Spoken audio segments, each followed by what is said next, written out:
Hello दोस्तों, मेरे channel Hindi पाठशाला में आप सभी का स्वागत है। आज के वीडियो में हम कक्षा 8वीं के हिंदी पाठ्य पुस्तक छत्तीसगढ़ भारती के पाठ 7 दीदी की डायरी नामक पाठ का प्रश्न अभ्यास करेंगे। पूरा प्रश्नोत्तर जानने के लिए आप वीडियो को आखिर तक पूरा देखना और जो मेरे चैनल में नए हैं वे मेरे चैनल हिंदी पाठशाला को सब्सक्राइब भी कर देंगे। तो आइए दोस्तों, प्रश्न अभ्यास शुरू करते हैं।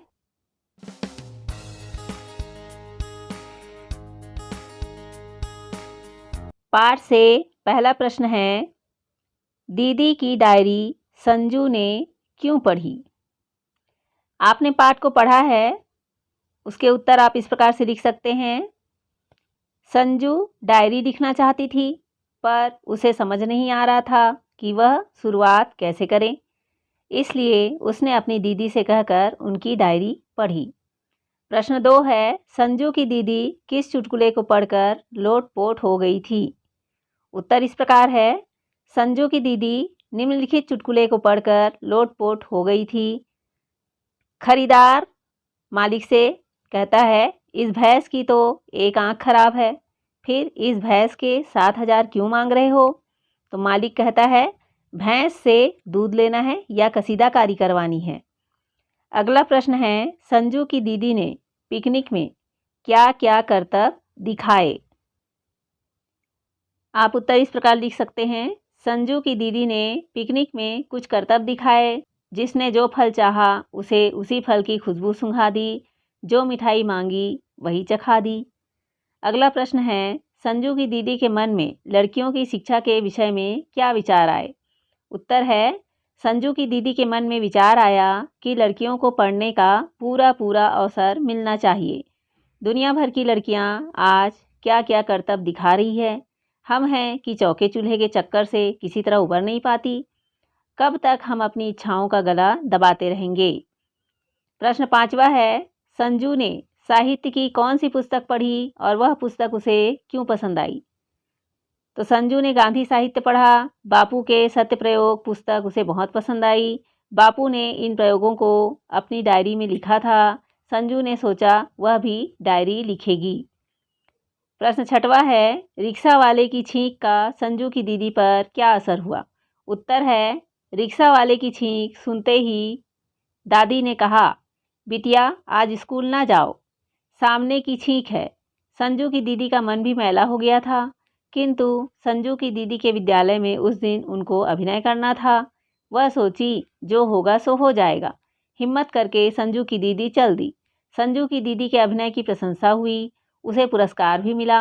अब संजू शकुन तथा अपशकुनों के फेर में पड़ने वाली नहीं थी। प्रश्न 7वां है, नन्ही संजू की दीदी को अपनी सहेली पर गुस्सा क्यों आया।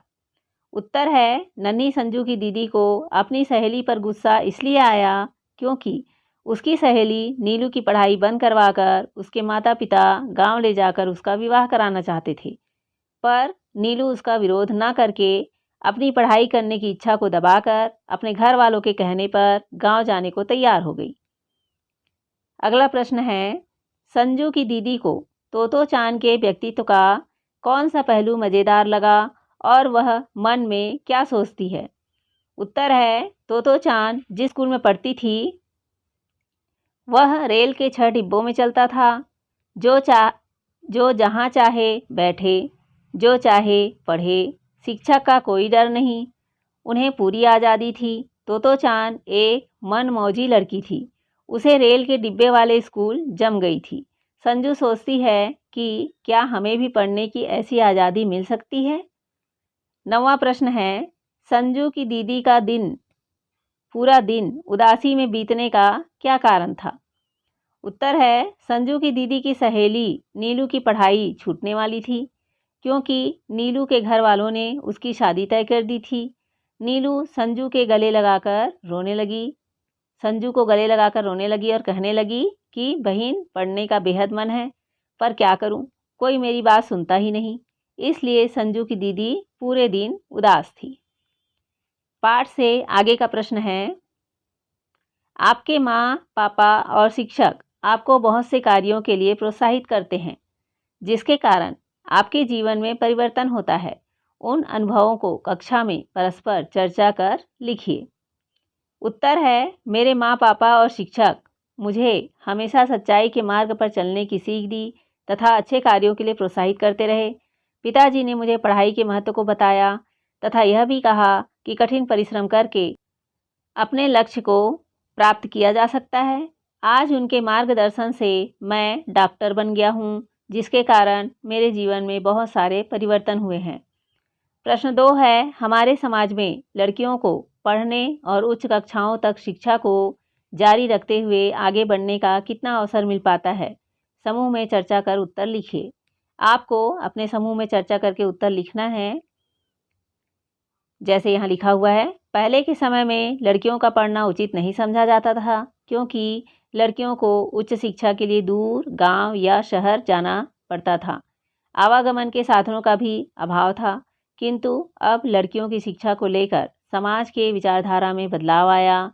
अब गांव-गांव में या गांव के आसपास स्कूल, महाविद्यालय प्रारंभ हो चुके हैं, जिससे लड़कियों में भी शिक्षा के प्रति जागरूकता आई है। अब लड़कियां पढ़ लिखकर हर क्षेत्र में बड़े बड़े पदों पर कार्य कर रही है। प्रश्न 3 है, क्या हमें शकुन अपशकुन जैसी मान्यताओं पर विश्वास करना चाहिए? इन मान्यताओं को स्वीकार करने के कारणों पर साथियों व अभिभावकों से चर्चा कर अपनी समझ को लिखिए। यहाँ पर आप अपना विचार लिखेंगे। जैसे यहाँ लिखा है, शकुन अपशकुन मानना अंधविश्वास को बढ़ावा देना है। ऐसे अंधविश्वासों के चक्कर में पड़कर व्यक्ति स्वयं का नुकसान कर बैठता है, उसके कार्य अवरुद्ध हो जाते हैं। इन मान्यताओं को स्वीकार करने का रूढ़िवादी विचारधारा है। प्रश्न 4 है, आप अपने विद्यालय और तोतो चान के विद्यालय में क्या फ़र्क महसूस करते हैं? अपने अनुभवों को संक्षेप में लिखिए। यहाँ पर आपको दोनों विद्यालय में अंतर लिखना है। उत्तर है, तोतो चान के विद्यालय की कक्षाएं रेल के डिब्बे थी। गहरी जड़ों वाले पेड़ स्कूल का गेट, पेड़ की शाखा बच्चों के खेलने के कोने, और हमारे स्कूल पक्की इमारतें हैं और खेलने के लिए बड़ा सा मैदान। तोतो चान के विद्यालय में खेलना अधिक और पढ़ना कम था। प्रश्न 5 है, डायरी के बारे में आपने सुना होगा। इसमें हम क्या क्या लिखते हैं? साथियों से बातचीत कर लिखिए। साथ ही इसमें लिखी गई सामग्री क्या लेखन के अन्य तरीकों से भिन्न होती है? इस पर शिक्षक के सहयोग से चर्चा कर अपनी समझ को नोट कर कक्षा में सुनाइए। उत्तर है, डायरी में हम दिन भर की सारी क्रियाकलाप लिखते हैं या फिर जो घटना हमारे मन को छू गई हो उसे लिखते हैं। यह लेखन के अन्य तरीकों से थोड़ी भिन्न होती है। इसमें घटित वाक्यों को अपने शब्दों में लिखते हैं। प्रश्न 6 है, लड़कियों को पढ़ने की आज़ादी न होने पर क्या हानि होगी? उत्तर है, हमारे भूतपूर्व राष्ट्रपति कलाम जी के मत से हम सभी सहमत हैं। उनका कहना है कि एक लड़की पढ़ी लिखी होगी तो उसका परिवार पढ़ेगा और इसी प्रकार समाज राष्ट्र बढ़ेगा। वक्त पड़ने पर वह परिवार का भरण पोषण का जिम्मा भी ले सकती है। अतः लड़कियां पढ़ने की पूर्ण आज़ादी न होने पर उपयुक्त बातों से वंचित रह जाएगी। अगला प्रश्न है, डायरी लिखने के क्या लाभ हो सकते हैं? उत्तर है, डायरी लिखने के निम्नलिखित लाभ हो सकते हैं। पहला, डायरी गद्य की एक विधा है। डायरी में लेखक का व्यक्तित्व झलकता है। दूसरा, डायरी पढ़कर व्यक्तियों, घटनाओं एवं वस्तुओं के संबंध में डायरी लेखक के दृष्टिकोण को समझा जा सकता है। तीसरा है, नियमित डायरी लिखने पर लेखक की भाषा में परिष्कार आता है। चौथा है, महत्वपूर्ण व्यक्तियों की डायरियाँ साहित्य एवं इतिहास की धरोहर है। भाषा से अगला प्रश्न है, पाठ में हंसाना, बढ़ाना, खिलाना, सिकवाना आदि क्रिया पद प्रयुक्त हुए हैं, जिन्हें हम प्रेरणार्थक क्रिया कहते हैं, अर्थात वह क्रिया जिससे यह सूचित होता है कि कार्य किसी की प्रेरणा से या किसी दूसरे के द्वारा कराई जा रही है। जैसे गिरना, गिराना, गिरवाना, चलना, चलाना, चलवाना, चढ़ना, चढ़ाना, चढ़वाना आदि। अधिकतर धातुओं से दो दो प्रेरणार्थक क्रिया बनती है। पहली प्रेरणार्थक में आ और दूसरी में वा जुड़ता है। आप खेलना, बोलना, खाना, रोना, देना जैसे क्रियापदों से प्रेरणार्थक क्रिया बनाइए। आपने यहाँ प्रश्न में पढ़ा है, यहाँ पर लिखा हुआ है, जैसे यहाँ नीचे में लिखा है, पहली प्रेरणार्थक में आ और दूसरी में वा जुड़ता है। तो यहाँ उदाहरण स्वरूप बताया गया है गिरना और गिरवाना, चलना, चलवाना, चढ़ना से चढ़वाना। इस तरह से आप प्रेरणार्थक क्रियापद बनाकर लिख सकते हैं।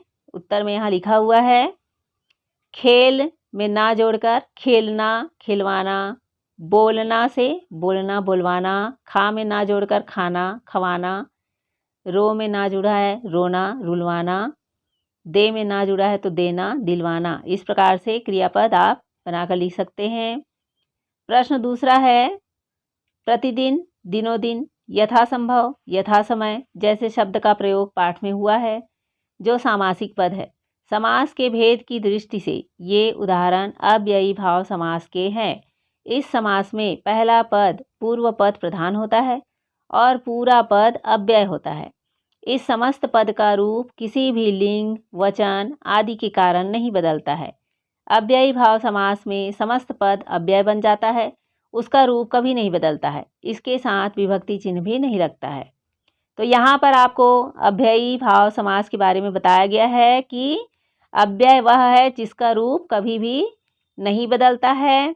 जैसे यहाँ उदाहरण दिया गया है प्रतिदिन, दिनों दिन, यथासंभव, यथासमय। यहाँ पर पहला पद प्रधान होता है और उसके कारण पूरा पद अव्यय हो जाता है। तो इसके उत्तर में आप इस प्रकार यहाँ लिख सकते हैं। प्रश्न में पूछा गया है पाठ में प्रयुक्त अव्ययी भाव समास के 5 उदाहरण लिखिए। यहाँ लिखा हुआ है पहला जन्म पर्यंत, दूसरा यथोचित, तीसरा आजन्म, चौथा यथाशक्ति, पांचवा प्रतिमास। तो जन्म पर्यंत अर्थात जीवन भर, यथोचित जो उचित हो, आजन्म जन्म से लेकर, यथाशक्ति शक्ति के अनुसार, प्रतिमास हर मास। इस प्रकार से आप अव्ययी भाव समास के उदाहरण और भी पाठ से खोजकर लिख सकते हैं। प्रश्न तीसरा है पाठ में डूबती उतराती, नाच गाना, जाने अनजाने, खेलने कूदने, चौके चूल्हे आदि इस तरह के योजक चिन्हों से जुड़े युग्म शब्द आए हैं जो द्वंद्व समास के उदाहरण हैं। विग्रह करने पर इनका अर्थ क्रम से डूबना और उतरना, नाचना और गाना है। इन शब्द युग्मों में दोनों ही पद प्रधान होते हैं, कोई भी गौण नहीं होता। इन्हें द्वंद्व समास कहते हैं। पुस्तक से इस समास के 10 उदाहरणों को ढूंढ कर लिखिए और उनका समास विग्रह कीजिए। आपको इस प्रश्न में पूछा गया है कि द्वंद्व समास के 10 उदाहरण ढूंढकर आपको लिखना है। उदाहरण में दिया गया है यहाँ डूबती उतराती, नाच गाना, जाने अनजाने। यहाँ पर दोनों पद प्रधान होते हैं। डूबना और उतरना दोनों पद प्रधान हैं। नाच और गाना दोनों पद प्रधान हैं।